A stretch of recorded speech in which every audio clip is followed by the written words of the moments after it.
We'll see. It'll be tough this week. We'll get more information on that today, but that'll be a tough one. Any indication that it could be season ending? I don't know that yet. Yeah. Would you proceed with Max at that spot, probably? Yes. What have you seen from Max over the course of time that you feel good about him playing right now? He's fit in really well. He's been here since the initial roster was set early in the season, so he's been here every step of the way. Veteran player, really fits in well with the room. There's a lot of trust there. You went back and watched the film. What did you feel like was kind of the issue in the second half offensively? Well, short yardage. We had a 3rd and 1, 4th and 1 situation. We didn't get it. We had a 3rd and 1 drop that we missed, big play opportunity. So those were two of them, right out the gate that come to mind. What happens on a 4th down like that one? Joe just gives up on the play on 4th and 1. He's going to get sacked. Yeah. There's no other option in a situation like that. If you want to hang on to it another second and get sacked, that was the other option. Yeah.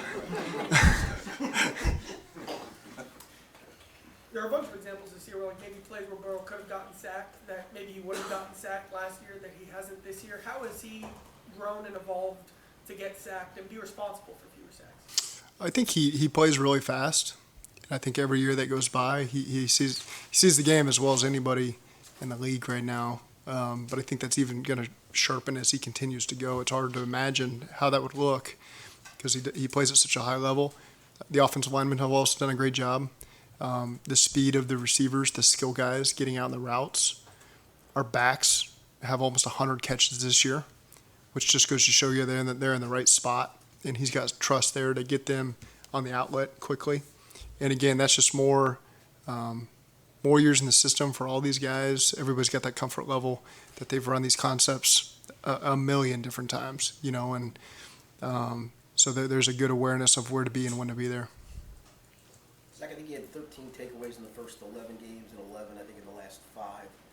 Has that been a point of emphasis? Is that just the evening out process? Well, it was the same way last year, and it is a point of emphasis since training camp, really, of ball security, taking the ball away. We always preach it after every game, show great examples, show examples where we could be better. Lou and the staff do a great job in that defensive meetings that they have and in pre-practice.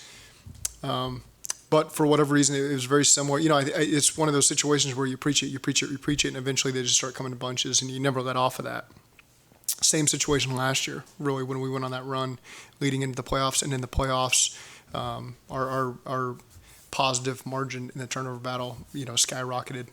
And we tell our guys this all the time, that there is no secret that winning the turnover battle highly increases your chances of winning the game. +1 is dramatic, and +2 is through the roof. And our guys have really taken that to heart.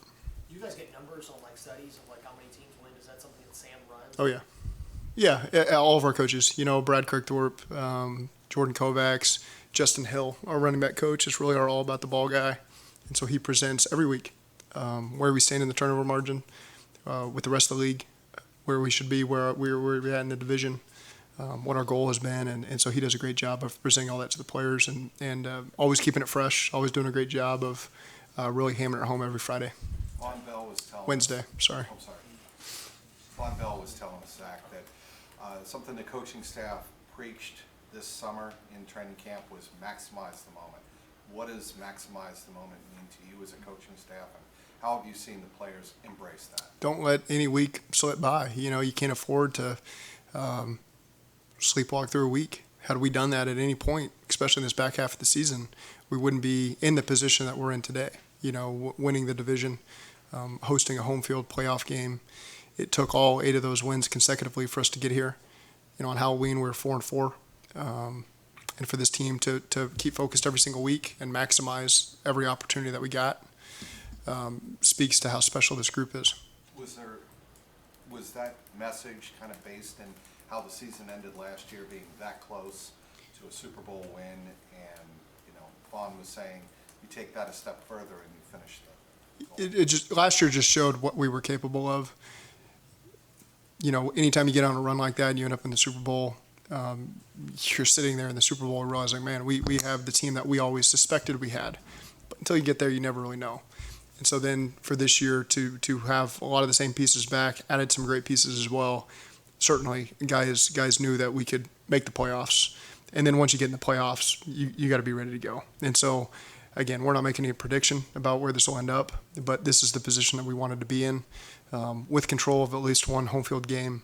That gives you your best chance, and we got to take care of business this Sunday before we talk about anything that goes beyond that. Usually we wait till the end of the press conference for this, but I feel like we just got to jump in. Apparently the UC doctor said DeMar has been released from the hospital and back in Buffalo. What's it like to hear that? after- Yeah, that's unbelievable. You know, I was just upstairs talking to somebody about when that would be, you know, and that's, I mean, just think about it. That was 1 week ago, not even a week ago.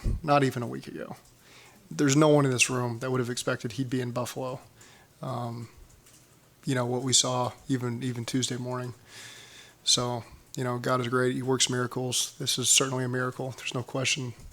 Just further goes, you can't say it enough. The people that responded on the scene gave him his best chance to do this. Anything less then we probably wouldn't be talking about this. And so they were, again, ready for the moment. They were composed, and just an amazing moment for DeMar. What was it like as you guys prepare for the week? It just seems like every day there seemed to be just some nugget of just positive information. I mean, how much did that kind of help y'all get through the week and prepare for that game? That's hard to say, because every day was really just an uncharted day for us and for everybody in the league. You know, it's more so for Buffalo, to a lesser extent for us. It was just a different week. It was an emotional week. However you want to phrase what went on as things guys had to react to, things guys had to deal with. I was proud of the way the guys handled the week. I was proud of the way the guys handled Monday night. I was proud of how they handled the week. I was proud of how they handled themselves yesterday to get ready, and you know, look forward to a normal week this week and getting guys back in the flow of things. 7-day week, you know, we've first 7-day week I feel like we've had in a while, kind of back to our normal schedule, and so that'll be good for our guys. During your time, you know, with different teams, have you found value in momentum entering the playoffs, or is it really just such a sharp cut between regular season and playoffs that there really isn't necessarily a whole lot of that? Momentum doesn't hurt. Yeah. I'll take it where we can get it. You know, last year you could argue whether we had it or not. We were playing really well and then rested a bunch of guys and lost a game and then went to the playoffs. So really hard to say that way. I think your team's got to be ready and focused on a big game week 1 of the playoffs. And that's what our guys will do. I think it's probably more for you guys to decide whether the momentum matters or not. I really don't know. Our guys are in a great space right now. They got a ton of confidence and very happy that they get a home playoff game. One thing Von Bell said earlier too is that when it comes to those turnovers, it comes from a greedy mindset. Yeah. Has. You know, how much have you seen him and Jesse Bates really lead that kind of greedy mindset the last couple of weeks? You know, 100% give credit to Jesse and Vaughn. You really can't leave any of those guys on defense out. They're all greedy. They're all hunting the ball in every single play. I know that they know that we left several turnovers out there as well. We had a lot of opportunities, and we've got to maximize those. Again, be greedy. You know, it's whatever we got, keep straining for more, and they do that. You know, they got their hands on a lot of balls, and so again, just a lot of opportunities that come our way, and we got to maximize them all. And but I was proud of the way that the guys found the ball when it came to them. Scored our first defensive touchdown of the year. You know, we needed that. Proud of those guys for that. DJ talked about the trust that's been built over the course with the team over the year. I mean, was there a turning point or a moment where you see that both sides, there's just a lot of trust that's enabled y'all to get back to this point in the year? Is there anything you might be able to point to? Every step of the way, it's been there. Even when you look at our 0-2 record, our 4-4 record, I think you saw everybody sit up here without panic and understanding that this season has a ways to go. When you're a part of a really good team like we have, you feel that. And so, again, that leads to no panic, just confidence that we'll get it going the right way. I think that's probably what DJ's talking about. This team's been so connected throughout. We've always known we had the pieces. We understand why we lost games. We understand why, in some ways, that was probably good for us. And so here we are. And again, this team's in a good mindset right now. What did you learn in week 5 from the shovel pass and the Philly special, and how has the approach in those situations evolved since then? Well, I think different circumstances call for different calls. And game planning for short yardage and goal line if you want the real coaching experience, game plan for short yardage and goal line, and you watch around the league every week. It's tough. There's a lot of bodies in the box. It creates a lot of challenges. Sometimes it forces you to really be simple. Sometimes it forces you to try to be creative. When the creativity works, it's awesome. When it doesn't work, it's disastrous. And that's just what you sign up for, and that's what you understand going in. And so, again, there's always things that you look at when it doesn't work. Obviously, something different you feel like would have been better in retrospect. But that's just what we sign up for and what we got to deal with. With Cleveland and Pittsburgh, it seems like when we ask you what they do really well defensively, it always starts with their edge rushers. But with Baltimore, I mean, they've held you guys to 17 and 19 points, but it doesn't seem like much of it is, I mean, I'm not saying they don't have good edge rushers, but they just seem different. What specific challenges does the Ravens defense pose that makes them so good? You just normally don't get many possessions. They, they run the ball, they eat up clock, and so that's kind of they try to limit the explosives to where you got to go down the field. We had that long drive to start the game, and so that plays into it. Where's the biggest way that you've seen this team change from this point heading into the playoffs versus last year? I haven't seen any change. I had a lot of confidence in the team last year.